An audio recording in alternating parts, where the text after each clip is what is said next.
Welcome friends to another r/NuclearRevenge video. If you want to help this video blow up like a nuclear bomb, make sure to hit those like and subscribe buttons down below. Also, I've set up a channel membership, just in case you want to show your support and help keep Storytime going for as long as possible. So if you love my videos or want to have your comments shown like this one by Phantasm, click the join button below this video. That said, our first story of the day is by The Flair. I got my homophobic bullying coworker fired with a mysterious package. Firstly, I'd like to start by saying I'm in no way homophobic. I respect everyone's choices. And I still don't understand why people have such a problem with others being gay. When I was about 18, I used to work in a small factory for an engineering firm as an apprentice, and had to work with this real piece of poop guy, let's call him Kevin. For some reason, Kevin would find great joy by picking on me all the time in work. He would wait until it was just me and him alone, and then call me out for being gay. Note, I'm not gay and had a girlfriend at the time. However, that didn't matter to him. He would stroll right over to my desk and call me all these awful names.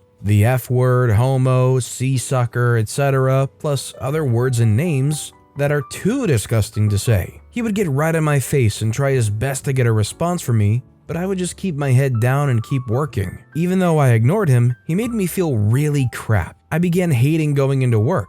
I started coming up with excuses for not coming in. I did this so often that HR had to have a meeting with me, and I was given an official warning. I was a shy, small guy and didn't have the confidence to say anything. This kept going on for months, and one day he went too far. I was working on a design for a product for my work laptop and left the factory for lunch. When I got back, he had deleted all of my work files and replaced them with screenshots of gay adult entertainment. The second I sat back down on my desk and noticed, Kevin ran up behind me and called everyone over to show them what I was supposedly looking at on my laptop. He pulled my arms back behind my chair, holding me in place, and everyone came over and started laughing at me. My boss even came over. My idiot boss believed Kevin, and I was given a warning letter about my work behavior and another official warning. I had enough and plotted my revenge. The idea I came up with was to send Kevin a package and have him open it in front of everyone. You see, Kevin collected rare DVDs and would have them shipped to the company's address. He would then gather everyone around his desk to show them what he had bought, no matter what the package. So, I told my mother my plan.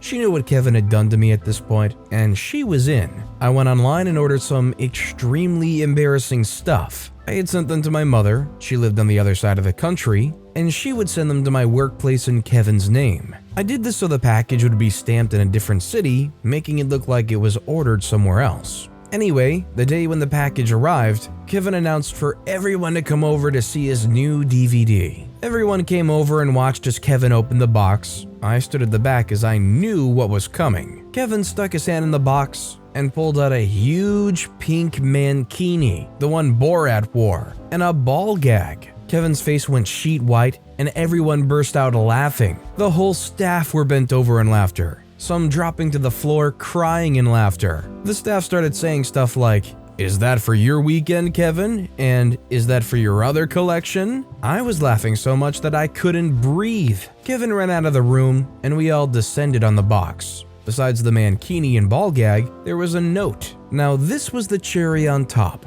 All thanks to my mother. One of the office staff took out the note and read it out loud. This is what it said. "Hello, Kevy Poo 69. Because you're one of our most loyal customers, we've decided to send you some free gifts to thank you for your years of loyalty to our brand. We hope you enjoy them. All the best from the team at OutOfTheCloset.com. Well, this just sent all of us tumbling to the floor with laughter. I had no idea my mother would do that. Just typing it out now makes me laugh. After we all gained our composure, the head of HR came down and asked me to come up for a meeting. I entered one of the meeting rooms and there was Kevin, the head of HR, my boss, and the director of the company. For the next hour, Kevin tried to convince them that I had sent him the package. I protested, saying the package was stamped on the other side of the country, so how could I have sent it? The head of HR asked Kevin why he thought I sent the package. He said, "Because I always call him then stopped his sentence. I turned to him and said,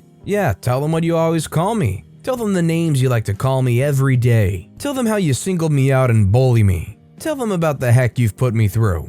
The room got quiet. Kevin was told to leave while they have a chat with me. I proceeded to tell them about what Kevin was doing to me and how long it had gone on for. I told them about the names he called me and what he had done with my laptop. When I was finished, they all thanked me for being honest and said they would investigate my claims further. I was asked one more time if I had sent the package. I said I didn't and that it may have been a mate of mine because I had told my friends what had been going on, but it had nothing to do with me and I had no say in it. So an investigation did happen. They found out that Kevin was indeed bullying me and other younger staff members and apprentices in the firm. He had been doing this since the day he started working there. He was fired. Good. I don't feel any regret for what I did. He was a 50-year-old man that still acted as a child. If he can't grow up, then he can't work with adults. Years later, on my last day of work, I was asked by the director of the company if I had indeed sent that package to Kevin. I just smiled, winked, and said, nope, but my mother didn't like Kevin very much. I can now say I'm a confident, happy extrovert. I don't stand for any bullying behavior anymore,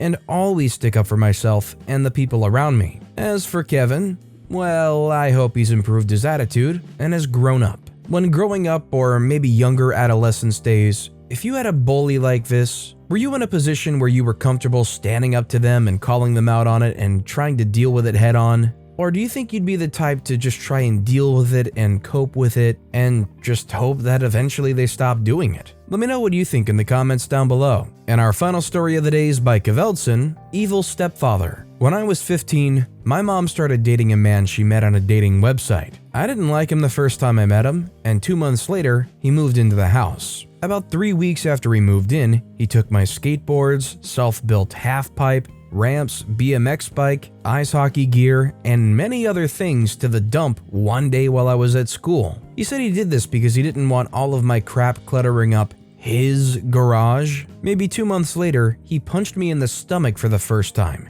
because I got up from the dinner table without asking to be excused. From there, it's collated into full-fledged beatdowns for the smallest perceived slight to his authority. One day, he decided to take my extensive Pokemon card collection, even more extensive comic book collection, my Game Boy and PS2 with all the sorted games, and my fantasy and sci-fi book collection, and got rid of it all because 15-year-old boys should be playing football and baseball, not being an F-word nerd playing with Pokemon cards and reading comics and books. I would like to add that he was a middle school teacher, and then his off time refereed and umpired local and middle high school sports games. My mom never intervened, and in fact acquiesced when he demanded that she stop giving me lunch money because the little poop will just spend it on comics and other gay stuff. One day, I took maybe $3 and change out of his change jar so that I can buy a slice of pizza and some fruit punch during lunch at school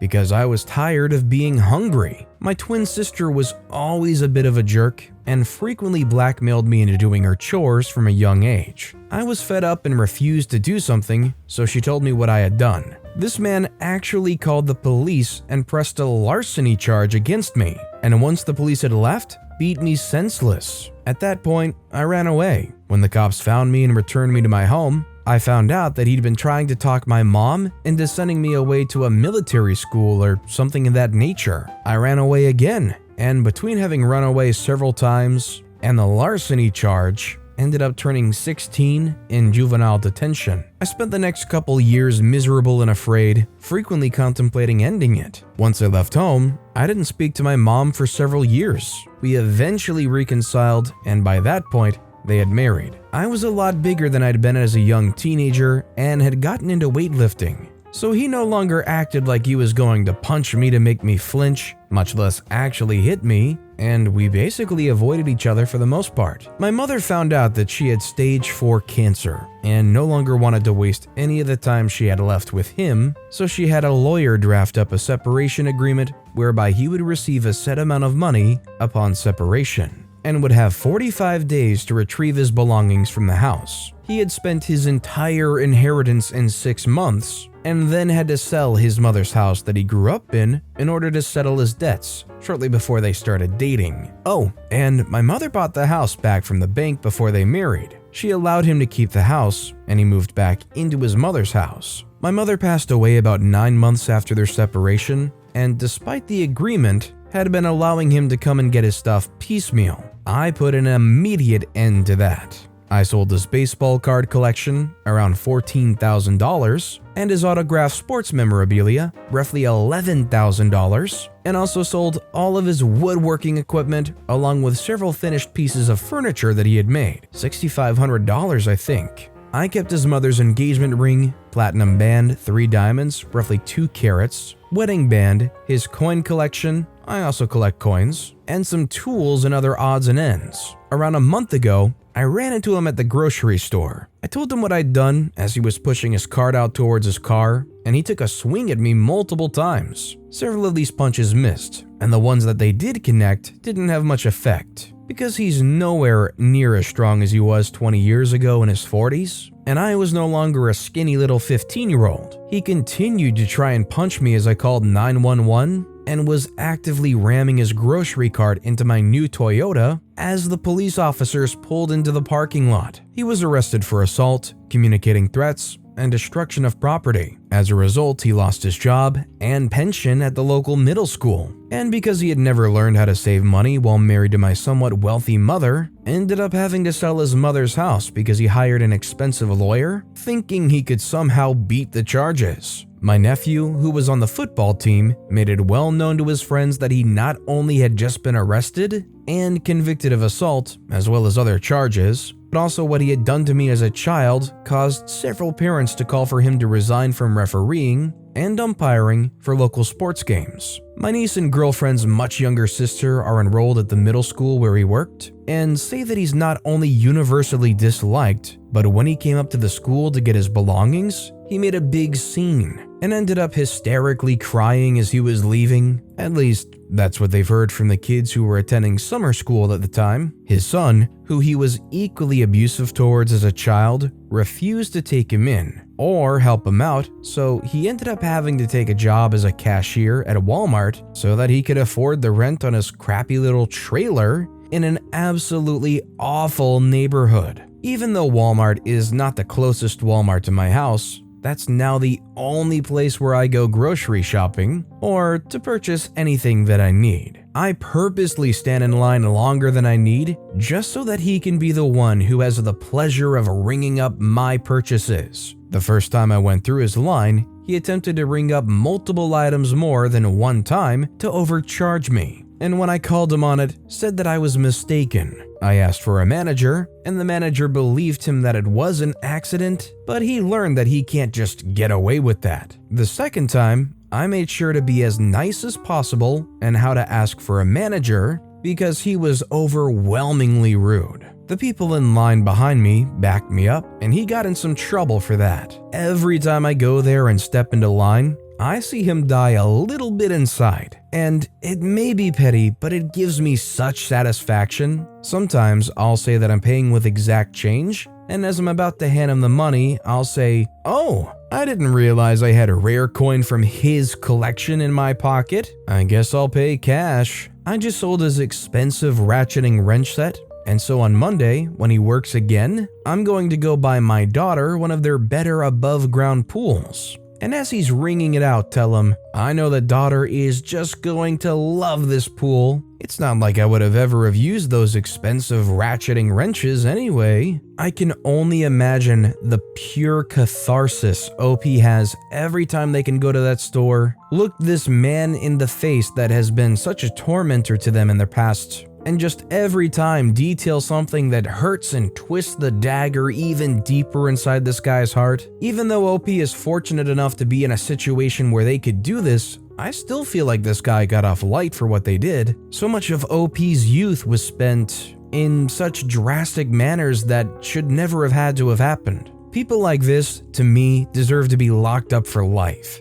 Not being able to skate by in some trailer working at Walmart, even though it's not the most glamorous thing. In my opinion, considering everything that happened, this guy's got it good, even if he does suffer every time OP shows up. I guess to me, that's what makes what OP's doing even better. Just keep piling onto this thing and make it even more and more fair. But with that being said, that's all the time we have for today. So of both these stories today, which was your personal favorite and why? Let me know in the comments down below. And if you haven't yet, if you could like and subscribe, that would mean a lot to me. Whatever you do, whether it's liking, subscribing, turning notifications on, all of it helps grow this channel and I appreciate the heck out of it. So until next time, I'll see you all tomorrow with some more stories.